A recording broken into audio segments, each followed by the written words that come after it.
Bismillahirrahmanirrahim. Assalamu alaikum student. My name is Muhammad Umar. I'm your English instructor. Let's start our lecture.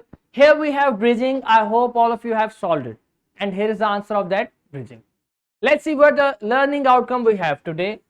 We have belief number 42. Use past continuous tense in writing. Let's start about the introduction of past continuous tense. It describes actions or events in a time before now. Began in the past and was still going on at the time of speaking. Expresses an unfinished or incomplete action in the past.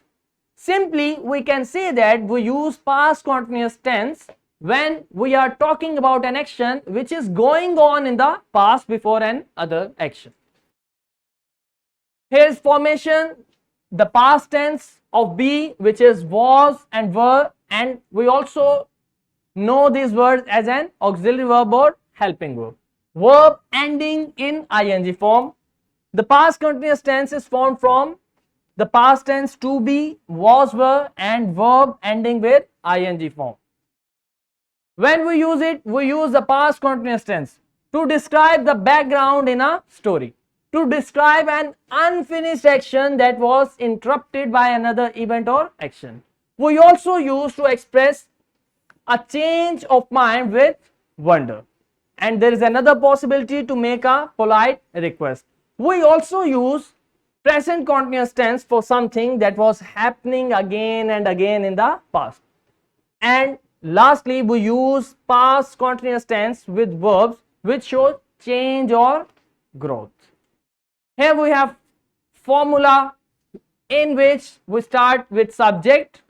We use was, were, and verb with ing form, which we call present participle. Here is the structure. Let's talk about examples. The children were waiting for their grandfather. The children were looking at each other in confusion. Grandfather was taking them to the living room and pointing at the TV. And lastly, the children were nodding understandingly.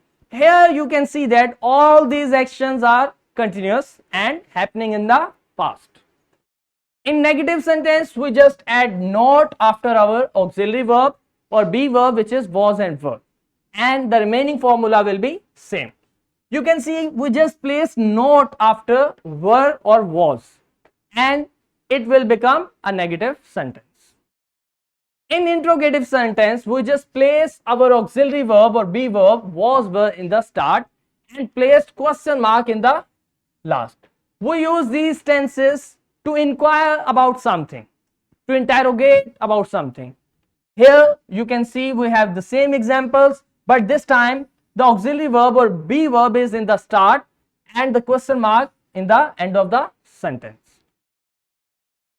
Okay, bachcho, here's a formative check.